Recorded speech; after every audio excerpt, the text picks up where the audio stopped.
Telltale Heart by Edgar Allan Poe, performed by Eric Klein.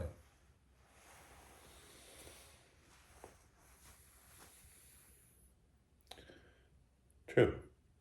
Nervous. Very, very dreadfully nervous. I had been and am. But why would you say that I am mad? The disease had sharpened my senses, not destroyed, not dulled them. Above all was a sense of hearing acute. I heard all things in the heaven and in the earth. I heard many things in hell. How then am I mad? Hearken and observe how healthfully, how calmly I can tell you the whole story. It's impossible to say how first the idea entered my brain, but once consumed, it haunted me day and night. Object, there was none. Passion, there was none. I loved the old man. He had never wronged me. He had never given me insult. For his gold I had no desire. I think it was his eye. Yes, it was this. One of his eyes resembled that of a vulture. Pale blue eye with a film over it. Whenever it fell upon me, my blood ran cold. And so by degrees, very gradually, I made up my mind to take the life of the old man and thus rid myself of the eye forever. Now this is the point. You fancy me mad. Madmen know nothing, but you should have seen me. You should have seen how wisely I proceeded, with what caution, with what foresight, with what dissimulation I went to work. I was never kinder to the old man than during the whole week before I killed him. And then every night, about midnight, I turned the latch on his door and opened it. Oh, so gently. And when I had made the opening sufficient for my head, I put in a dark lantern, all close so that no light shone out. And then I thrust in my head. Oh, you would have laughed to see how cunningly I thrust it in. I moved it slowly, very, very slowly, so that I might not disturb the old man's sleep. It took me an hour to place my whole head within the opening so far that I might see him on his bed. Would a madman have been so wise as this? And then, when my head was well in the room, I undid the lantern cautiously. Oh, so cautiously, for the hinges creaked. I did it just so a single thin ray fell upon the vulture eye. And this I did for 7 long nights. Every night just at midnight, but I found the eye always closed. So it was impossible to do the work, for it was not the old man who vexed me. It was the evil eye. And then every morning when the day broke, I went boldly into the chamber and spoke courageously to him, calling him by name and in a hearty tone inquiring how he passed the night. So you see, he would have been a very profound old man indeed, to suspect that every night, just at 12, I looked in upon him as he slept. Upon the 8th night was I more than usually cautious in opening the door. A watch's minute hand moves more swiftly than did mine. Never before that night had I felt the extent of my own powers, of my sagacity. I could scarcely contain my feelings of triumph.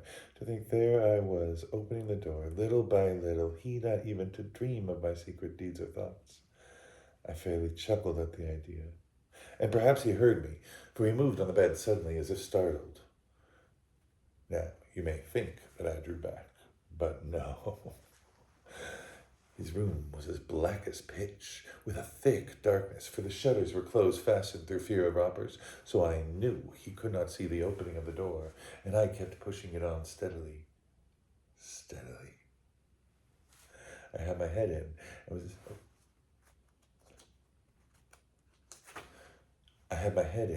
was about to open the lantern, when my thumb slipped on the tin fastening, and the old man sprang up in bed, crying out, "Who's there?" I stayed quite still. I didn't say a word. For a whole hour, I didn't move a muscle. In the meantime, he did not lie down. He was still sitting up in bed, listening just as I had done, night after night, hearkening to the death watches on the wall.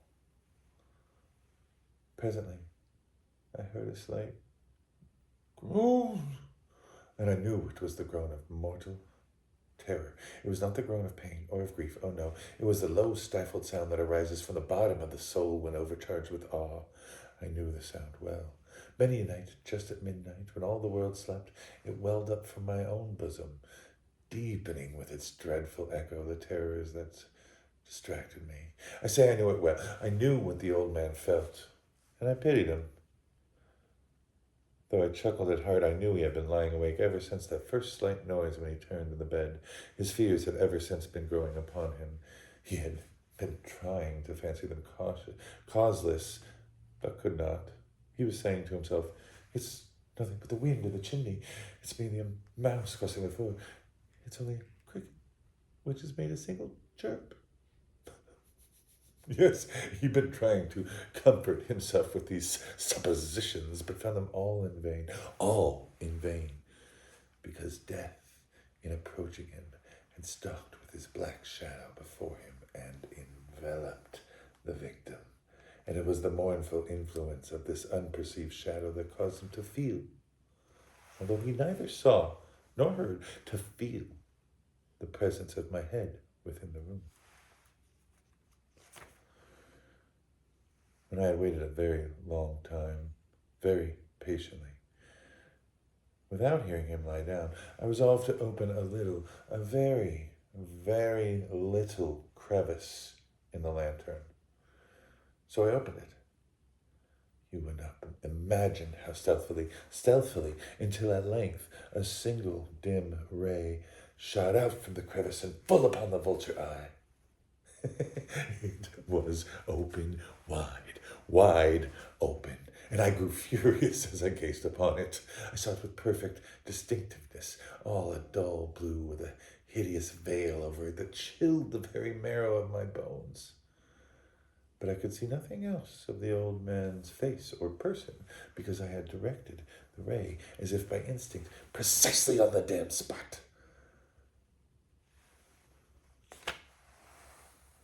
Now, have I not told you that what you mistake for madness is but over-acuteness of the senses? I say now there came to my ears a low, dull, quick sound, such as a watch makes which enveloped in cotton. I knew the sound well, too. It was the beating of the old man's heart. It increased my fury as the beating of a drum stimulates the soldier into courage. But even yet, I refrained and kept still. I scarcely breathed. I held the lantern motionless. I tried how steadily I could maintain the ray upon the eye. Meantime, the hellish tattoo of the heart increased. It grew quicker and quicker and louder and louder.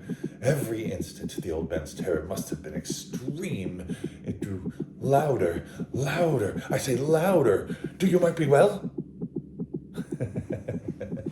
I have told you that I'm nervous. So I am. And now, in the dead hour of the night, amidst the dreadful silence of that old house, such a strange noise as this excited me to uncontrollable terror. But even yet, I refrained and kept still for many moments longer. But the beating grew louder, louder every moment. I thought the heart must burst. And now a new anxiety seized me. The sound would be heard by a neighbor. The old man's hour had come.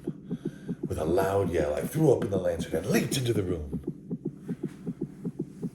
He shrieked once only. In an instant, I had dragged him to the floor and pulled the heavy bed over him. I then smiled gaily to see the deed so far done.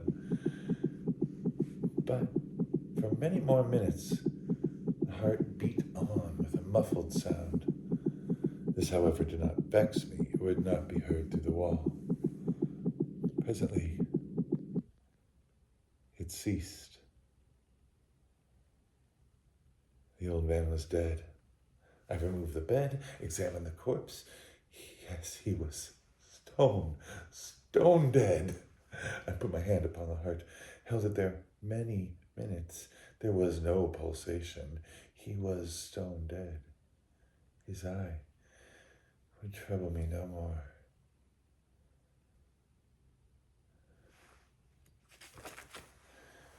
If still you think me mad, you will think so no longer when I describe the wise precautions I took for the concealment of the body.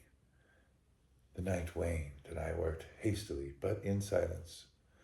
First, I dismembered the corpse. I cut off the head, the arms, and the legs. And then I took 3 planks up from the flooring of the chamber and deposited all between the scantlings.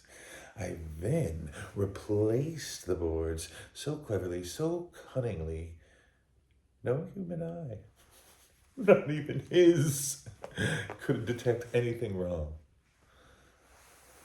There was nothing to wash out, no stain of any kind, no blood spot whatsoever. I had been too wary for that. A tub had caught all. When I made an end of these labors, it was 4 o'clock, still dark as midnight. When the bell sounded the hour, there came a knocking at the street door. I went down to open it with a light heart, for what had I now to fear? There entered 3 gentlemen who introduced themselves as officers of the police. A shriek had been heard in the night by a neighbor. Suspicion of foul play had been aroused. Information had been lodged at the police office, and they, the officers, had been deputed to search the premises. I smiled, for what had I to fear? I bade the gentleman welcome. The shriek, I said, was my own, in a dream. The old man I mentioned was absent in the countryside. I took my visitors all over the house. I bade them search well. At length, I led them to his chamber. I showed them his treasures, secure, undisturbed. In the enthusiasm of my confidence, I brought chairs into the room and desired them here to rest from their fatigues. And as for myself, in the wild audacity of my perfect triumph, I placed my own seat upon this very spot beneath which reposed the corpse of the victim. The officers were satisfied. My manner had convinced them. I was singularly at ease. They sat, and while I answered cheerily, they chatted about familiar things. But ere long, I felt myself getting pale and wished them gone. My head ached, and I fancied a ringing in my ears. But still they sat, still chatted. But the ringing continued and became more distinct. And it continued and became more distinct. I tried talking more freely to get rid of the feeling, but it continued and gained a definitiveness until at length I found the noise was not within my ears. No doubt I now grew very pale. I spoke, but I spoke more fluently and in a heightened voice. Yet still the sound increased. What could I do? It was the low, dull, quick sound, much such as the sound a watch makes when enveloped in cotton. I gasped for breath. The officers heard it not. I spoke more quickly, more vehemently, but the noise steadily increased. I arose and argued about trifles in a high key with violent gesticulations, but the noise steadily increased. Why would they not be gone? I paced to and fro, as if excited to fury by the observations of these men, but the noise steadily increased. Oh God, what could I do? I raved, I foamed, I swore. I swung the chair upon which I had been sitting and grated it across the boards, but the noise arose above all and continually increased. It grew louder, louder, louder every moment, and still they sat, still they chatted pleasantly and smiled. Is it possible they heard it not? Almighty God, no. They heard, they suspected, they knew. They were making a mockery of my horrors. This I think, and this I know. Anything was better than this agony. Anything was more tolerable than this derision. I could bear their hypocritical smiles no more. I felt that I must scream or die. And again, now, hark, louder, louder, louder, louder. Villains, I shrieked. Dissemble no more. I admit the deed. Tear up the planks here. Here is the beating of his hideous heart.